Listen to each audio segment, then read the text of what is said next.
Welcome to Sports on Breakfast Central. I am Favour Itua. We begin with stories from the world of rugby, where England's Wayne Barnes will enjoy the crowning moment of a career which has seen him take charge of a record 110 tests when he referees Saturday's Rugby World Cup final between South Africa and New Zealand.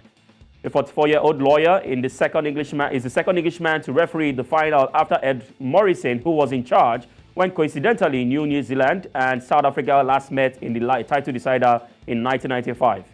Now, Barnes, who took charge of his first test with Fiji versus Samoa in Suva in June 2006, will add another record to his laurels on Saturday. It will be a record 27th Rugby World Cup match for Barnes in his 5th tournament.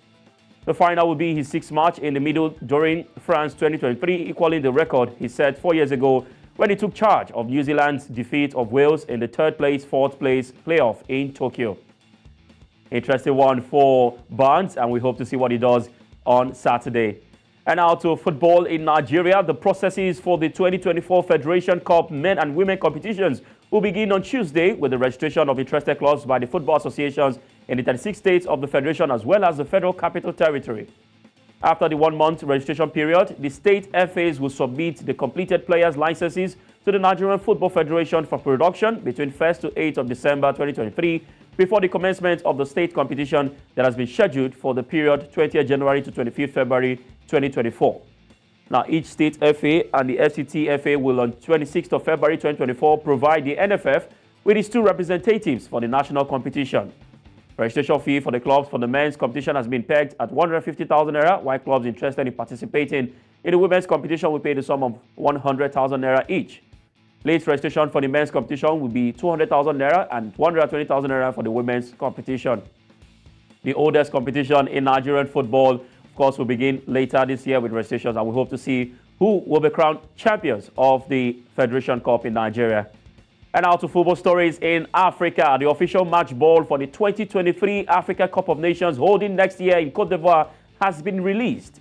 The ball is named Poku after legendary Ivorian star Laurent Poku, who was at the time the all-time top scorer at the African Cup of Nations.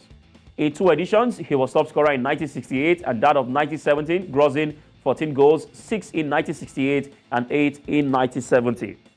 He remained the tournament's top scorer until he was overtaken in 2008 by Cameroon's Samuel Eto'o. The match ball is just the second tribute to the footballer who passed on age 69 on 13th of November 2016. One of the stadia for the AFCON 2023 is also named after him. Erwan, a son of the late Poku, presented the iconic and beautifully designed match ball to the audience during the final draw. The official ball, Poku, features the 3 main colors of the Cote d'Ivoire flag, white, orange, and green, whilst incorporating the latest technology that will revolutionize the game on the continent and beyond. Interesting one for lovers of football in Africa. Ahead of the Nations Cup, I will get to see a ball named after a legend in Africa.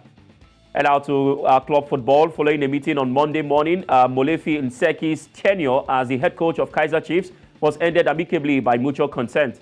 Given the recent run of disappointing results, the parties agreed that this was the best course of action under the prevailing circumstances. Cavin Johnson, who recently joined Chiefs as head of the Youth Development Academy, will take over as the first-team coach on an interim basis. Current assistant coach Dillon Sheppard will retain his position under Johnson. Now, assistant coach Arthur Zwane will return to his former role within the development structures of the club. Coach Ntseki arrived at Chiefs in June 2021 as head of technical and youth development. He took over as the senior team head coach in June 2023. All right, I will wait to see how he does. Of course, for Kaizer Chiefs, they want to also try to start getting results, and that's the reason they've also taken this decision. And now to still more talking about football, of course, still talking about coaches saga, sack and fire.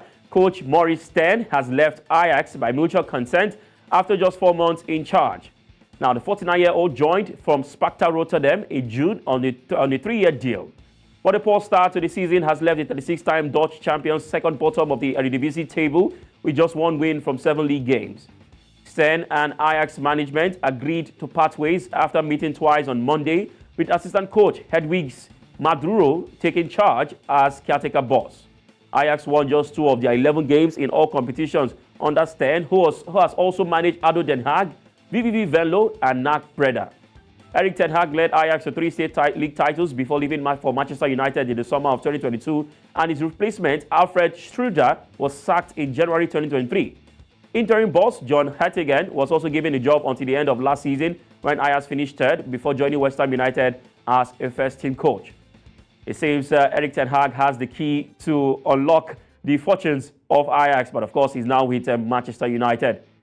And now to our next story. AC Milan posted an annual profit for the first time since 2006 on Monday after Serie A giants announced that their 2022-2023 season accounts were 6.1 million euros in the black. The 7-time European champions bucked a trend of heavy losses among Italy's top club by recovering from a 66.5 million euro loss recorded in previous 12-month period to go into profit. Milan said that the small profit was made thanks to a 36% increase in revenues to 404.5 million euros, a club record fee. The club added that the surge in revenues was achieved through a 44.4 million euros increase in takings from commercial and sponsorship activities, media rights money growing by 41.8 million euros due to a run to the Champions League semi-finals, a 40.3 million euro increase in match day revenues. These are many more, of course, of things that clubs look forward to ensure that they make monies, and especially if the team is doing well, you get to see interesting revenues being made by club sides or countries, of course, as that in the world. All right, now of course we'll move to our next story. Or before then, that wraps it up on our top stories today, of course, in the world of sports. We'll now go to Olive and Osarogie standing by. Thank you so much for bringing us Breakfast Sports. So many stories to look at there. I just wanted you to quickly touch on what's happening with Ajax. The coach has parted ways, you said, after mutual consent, for just, after just 4 months with them. Who's to blame here? Is it the coach or the players? Some people have said that there's nothing that they will do that will make them do well. There's also alleged rumors of them potentially pushing assistant manager of Manchester United to come and be their coach, the assistant coach. Is this, are there any elements of truth to this? Well, of course, rumors. I mean, whenever it comes to the world of football and transfers, you get to see rumors, and it's not far away from what you've just said. But of course, for Ajax, I think they're really facing a lot of issues. They failed to replace some of their stars. They have left the club. For instance, I know Nigeria Super Eagles player Calvin Bassey left from the defense. Also had some players who left the club. And for Erik ten Hag, it didn't start one day. He had already gotten grasp of the team. He knows the team very, very well.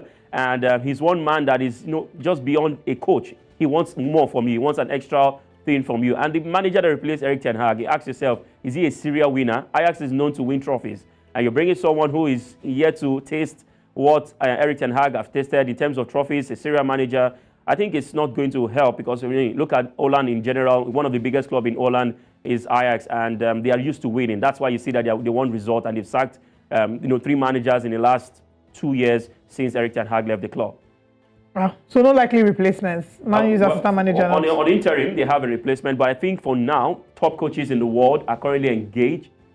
Except, of course, you want to wait for one manager to either lose his job. But for Ajax, they don't actually go for big name coaches when it comes to the top clubs in Europe. They like getting their own coach, make records for them, make name for themselves before pushing them out of the club. Except maybe they probably want to go get a legend in Netherlands, because of course that's one thing about them. They like looking at their home before going outside, to look for a coach to come coach them.